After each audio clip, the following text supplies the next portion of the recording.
घरगुती चटणी करायची, नोकरी व्यवसायातून वेळ नाही, मग स्वाद मसालेमध्ये या। चवीला चटणी कशी हवी ते सांगा। निवडक मसाले भाजून कांदा शिजवून बारीक अशी चटणी करून देणार, तेही तुमच्या नजरेसमोर। वा, आता तुमच्या जेवणाला चव येणार। प्रत्येक गृहिणी अभिमानाने स्वाद मसालेचंच नाव घेणार।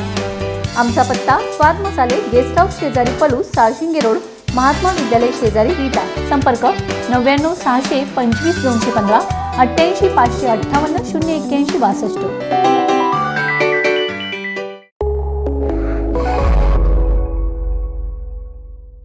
नमस्कार, मी मयुरी आणि आपण पाहत आहात 7 स्टार न्यूज।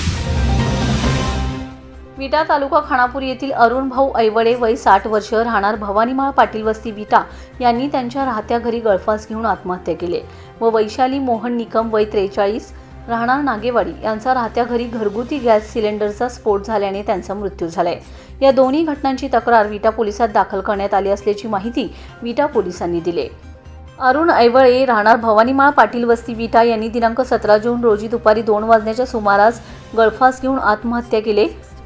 ऐवळे यांनी गळफास घेऊन मयत झाल्याची माहिती संतोष अरुण ऐवळे यांनी फोनवरून विटा पोलिसांना दिली। या घटनेचा पुढील तपास विटा पोलीस करत आहेत। तर नागेवाडी तालुका खानापूर येथे 8 जून रोजी वैशाली मोहन निकम यांच्या राहत्या घरी दुपारी 12:30च्या सुमारास घरगुती गॅस सिलेंडरचा स्फोट झालाय। यामध्ये वैशाली निकम गंभीर जखमी झालेत। त्यांना त्यांचे नातेवाईक सागर निकम यांनी मेहता हॉस्पिटल सांगली येथे उपचारासाठी दाखल केलं होतं।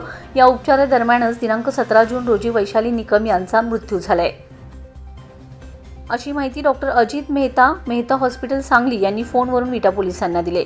वरील सर्व माहिती विटा पोलिसांकडून देण्यात आली। या घटनेने परिसरात सर्वत्र हळहळ व्यक्त होत आहे। रमेश जाधव, 7 स्टार न्यूज, विटा।